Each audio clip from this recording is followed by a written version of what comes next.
Intinya kedua pribadi ini tampak kepada kita bahwa mereka selalu mencari dan mengupayakan hanya yang benar. Benar-benar memegang teguh hukum Kristiani, saling mengasihi. Maka semoga kedua pribadi yang kita pestakan sore hari ini sungguh menginspirasi kita dalam hidup dan kehidupan kita. Dalam nama Bapa dan Putra dan Roh Kudus. Amin. Rahmat Tuhan kita Yesus Kristus, cinta kasih Allah dan persekutuan Roh Kudus bersamamu dan bersama rohmu. Saudari-saudara yang terkasih dalam Tuhan, hari ini kita bersama-sama merayakan pesta Santo Filipus dan juga Santo Yakobus, Rasul, pribadi-pribadi yang bisa dikatakan menjadi fondasi dari gereja mula-mula, dari gereja perdana, pribadi-pribadi yang sungguh luar biasa, yang selalu mencari dan mengupayakan hanya yang benar. Maka mari kita menyiapkan diri kita untuk menyambut sabda Tuhan pada sore hari ini, dan kita juga meneladan semangat Rasul Filipus dan juga Yakobus ini. Untuk itu mari kita hening sejenak mempersiapkan diri. Saudari-saudara yang terkasih dalam Tuhan, iman akan Tritunggal Maha Kudus adalah hal yang tidak mudah untuk kita pahami. Tapi menarik dalam warta hari ini, Thomas dan juga Filipus dalam tanda kutip digunakan oleh Tuhan Yesus sebagai jembatan untuk menjelaskan hubungan antara Yesus Kristus, Sang Putra, dengan Bapa, yang sebenarnya juga sudah dijelaskan oleh Tuhan Yesus kepada para murid bahwa hakikat Bapa dan Putra adalah satu. Kita bisa membacanya dalam Injil Yohanes bab 10 ayat yang ke-30. Kepada Thomas, Tuhan Yesus menegaskan, "Akulah jalan, kebenaran, dan hidup. Tidak ada seorang pun yang datang kepada Bapa kalau tidak melalui Aku." Sang kebenaran dan juga sang kehidupan itu menjelma menjadi manusia.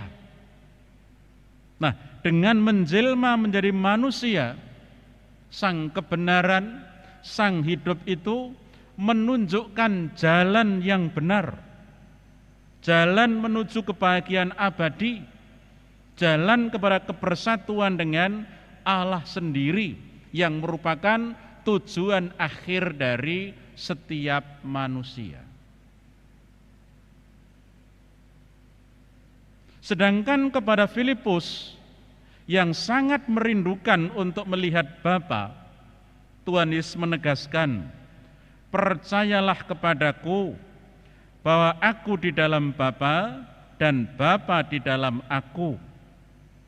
Atau setidak-tidaknya, percayalah karena pekerjaan-pekerjaan itu sendiri. Sabda ini menegaskan kepada kita bahwa Allah yang kita sembah adalah Allah Tritunggal, Bapa, Putra, dan Roh Kudus, merupakan relasi kasih yang sempurna. Ketiganya bisa dibedakan karena memang berbeda, Bapa, Putra, dan Roh Kudus, namun tidak pernah terpisahkan. Ketika kita memuliakan yang satu, maka yang lain juga dimuliakan. Bisa dibedakan, tetapi tidak bisa dipisahkan. Maka dari warta yang disampaikan kepada kita sore hari ini, kiranya kita bisa mengambil beberapa pesan untuk kita renungkan lebih lanjut. Yang pertama, kepada para muridnya, Tuhan Yesus menyampaikan identitas dirinya. Akulah jalan, kebenaran, dan hidup. Nah, ini merupakan identitas dari Yesus sendiri, identitas dari Sang Putra. Bahwa akulah jalan, kebenaran, dan hidup. Jadi dia bukan menunjukkan di sana jalannya, tetapi dia sendiri mengatakan, akulah jalan, kebenaran, dan hidup. Sesuatu yang sangat pasti. Maka setiap murid diundang untuk menjadi percaya, untuk mengimani identitas Yesus ini. Percaya atau beriman berarti kita memberi ruang kepada sabdanya, agar sabda itu menjiwai hidup dan kehidupan kita. Ya, sekali lagi, dengan percaya kita memberi ruang, kita membuka diri agar sabda Allah itu menjiwai hidup dan kehidupan kita, dan bukan yang lain. Yang kedua, seringkali iman, kepercayaan itu dipahami sebatas sebagai sarana untuk mengatasi masalah. Ya, iman dipahami, dimengerti sebatas untuk mengatasi masalah atau untuk menguatkan diri tatkala menghadapi kesulitan. Artinya, iman belum sepenuhnya dihayati sebagai suatu yang menghidupkan dan mendasari setiap gerak dalam hidup dan kehidupan ini. Salah satu akibatnya ketika orang pindah agama, maka lalu menjelekkan agama yang ditinggalkan. Itu menunjukkan bahwa orang itu tidak beriman sama sekali.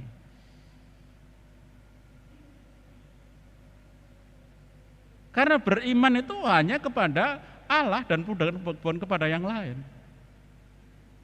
Agama apapun akan mengajarkan iman itu kepada Allah dan bukan kepada yang lain. Maka dalam hal ini agama hanyalah sarana sebenarnya. Maka orang itu beriman kepada Allah yang satu dan sama melalui sarana yang berbeda. Agama merupakan sarana untuk beriman dan bukan iman itu sendiri. Maka ketika orang berpindah lalu mulai menjelekkan itu, tinggalkan, itu aneh sekali. Itu tanda bahwa orang itu belum sampai kepada iman itu sendiri. Yang terakhir, Filipus dan Yakobus adalah pribadi-pribadi yang sangat inspiratif. Filipus adalah pribadi yang berusaha mencari kebenaran sejati. Dan setelah menemukannya, ia berbagi kepada orang lain. Misalnya kalau kita membaca Injil Yohanes bab 1 ayat yang ke-45, setelah menemukan kebenaran sejati itu, Filipus berbagi kepada Natanael.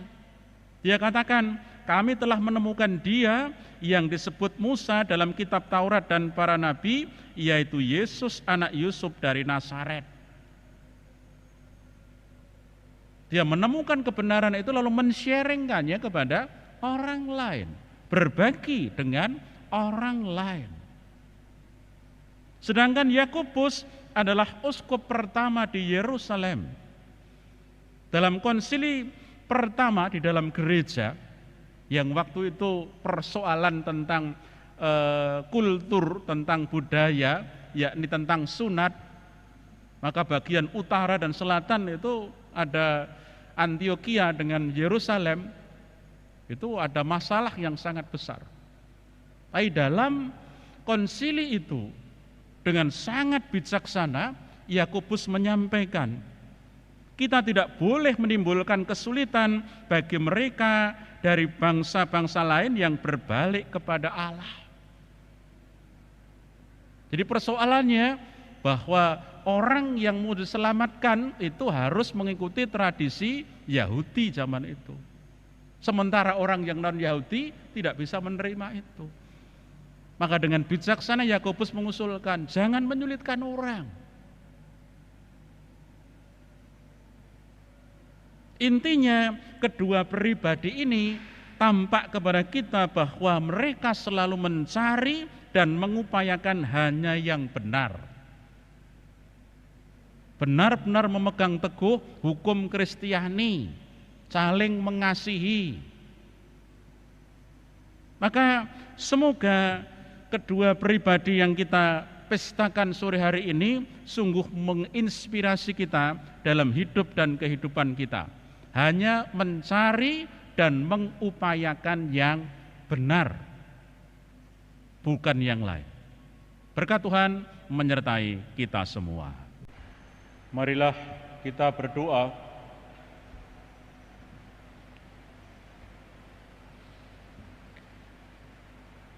Allah Bapa yang Maha Murah, Engkau menyucikan hati kami dengan santapan kudus yang kami sambut.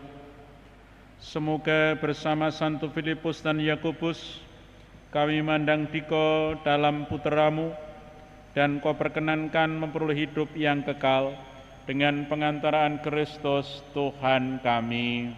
Amin. Tuhan bersamamu Dan bersama rohmu. Saudari-saudara dimanapun Anda berada, dilindungi, dibimbing, dan diberkati oleh Allah yang Maha Kuasa, Bapa, Putra, dan Roh Kudus. Amin. Dengan berkat ini perayaan Ekaristi sudah selesai. Haleluya, haleluya. Syukur kepada Allah. Haleluya, haleluya. Pergilah Anda diutus. Amin.